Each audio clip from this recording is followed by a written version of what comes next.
Hello, welcome back to the channel, and today's video is mainly me having a rant about the Everything Electric Show's most recent YouTube video.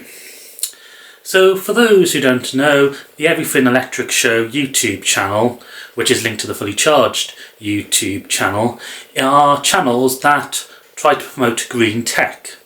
And also part of their mission is to dispel misinformation about green tech such as EVs and heat pumps, which means it's really disappointing when they put out a video like they did on the 9th of April, I think this video was released, which basically just spreads misinformation about green tech.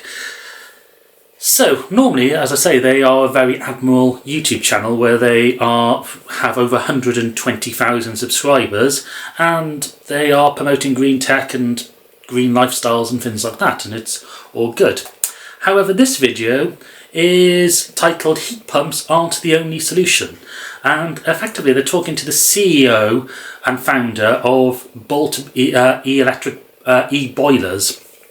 about a alternative to heat pumps. So here's a little clip of Imogen Bogle explaining what this is. This is the Bolt e-boiler, a battery-ready electric combi boiler that integrates grid, solar and battery energy for heating and hot water. They then go into having a bit of a talk with the CEO, whose name is Jakiran Nagy, about this Bolt e-boiler, and he sort of explains the motivations behind it. We've actually been in the electric combi boiler industry for a long time, since 2013, and the two biggest complaints we had is too much power from the grid and the bills are too high. So we're thinking, well, what can we do to solve this issue? And we thought, well, battery, store some energy in a battery and then throw that into the shower when you need it, so you can lower the demand on your grid, so you can lower the current. So instead of 50 amps, using 30 amps, and you can use all your other appliances. And then also you can use it with your full grid to boost your water supply. So now you can run waterfall showers and baths, and basically just an energy store instead of a tank in a much smaller lithium-ion format is much more efficient, much easier to install, and that's how we come up with Bolt, through experience, through lived installation experience. So solar is optional, battery is optional as well. You can have just a standalone boiler and you can add a battery, or you can stack batteries. You can put 2, 3, 4 batteries to give you 4 hours of extra hot water. And the panels plug directly into Bolt, which plug directly into the boiler, which means that there's no grid tie inverter, there's no hybrid inverter. You've cut that cost away and you get more efficiency because you've got DC panels going to a DC battery, going to a DC heater in a really specialized patented heat exchanger, which means our efficiency is really good. 54% of homes in the UK can't put a heat pump in. So we are there for you. So first of all, they've got this thing about the heat pumps, about only 53% of houses can't have a heat pump. I'm not sure where they've got that figure from. He doesn't cite anything where that's from.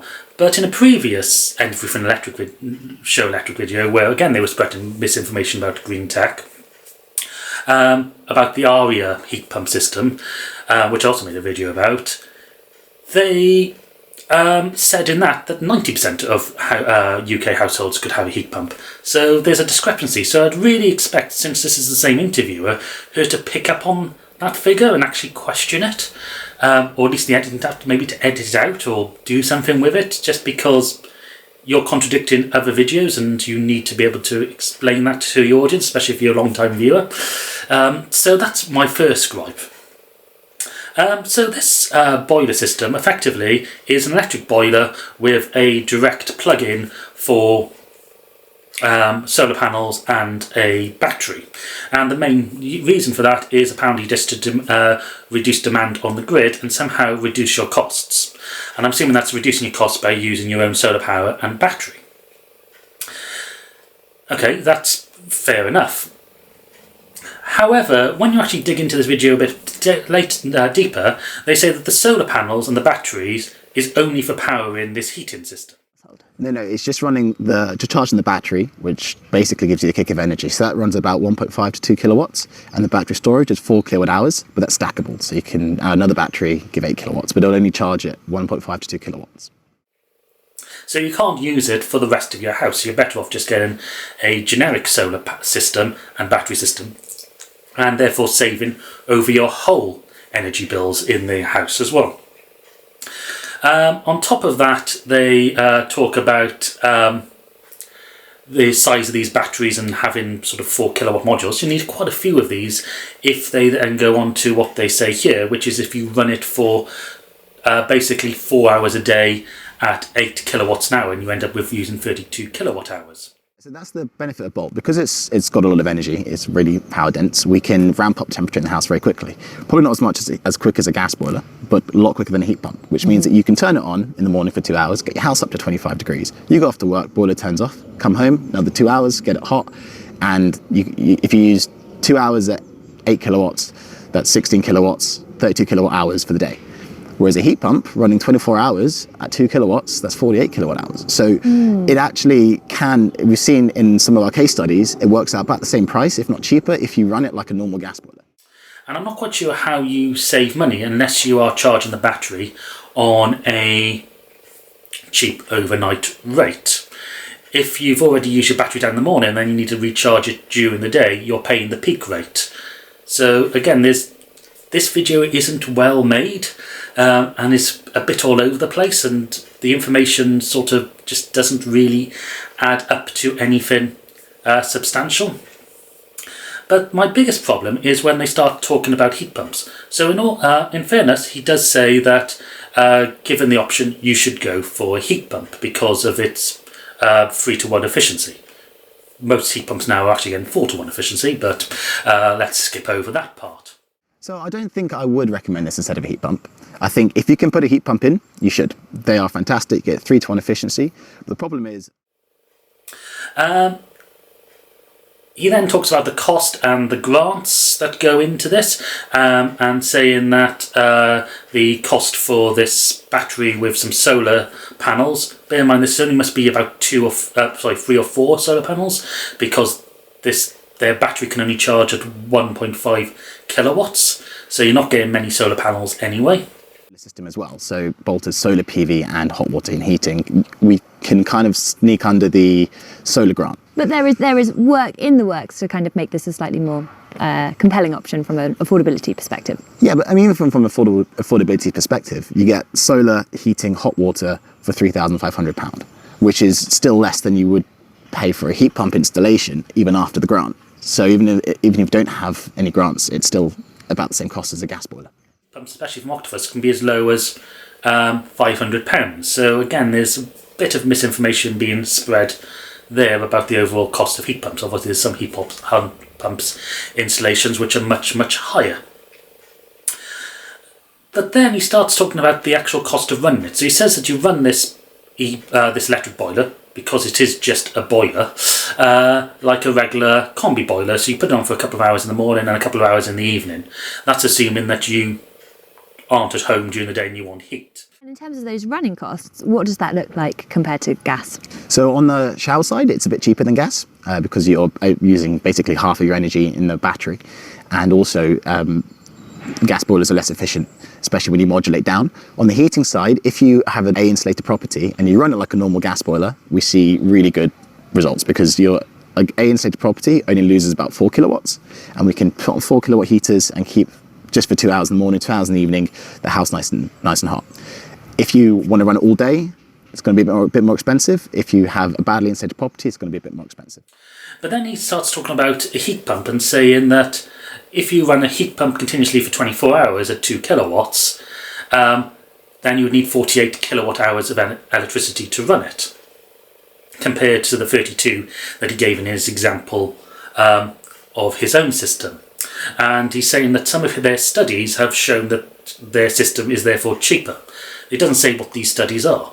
And that again is quite important, because I could say I've done a study where I've put myself on an exercise bike and I've generated more heat on the assumption that my heating boiler or heat pump is broken. Of course, they're NAC systems. So you have to say what those studies are, which he doesn't. And Imogen Bogle doesn't pick him up on this, because she should have also really picked up on him about them saying that the heat pump is running continuously at 2 kilowatts for 24 hours. That's not how a heat pump works. And she knows that because she's talked to people from Octopus and had interviews with them about how heat pumps work.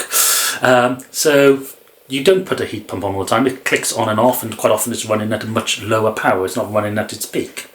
And then he says that put in 48 kilowatt hours into the house. That's the amount of electricity it's used.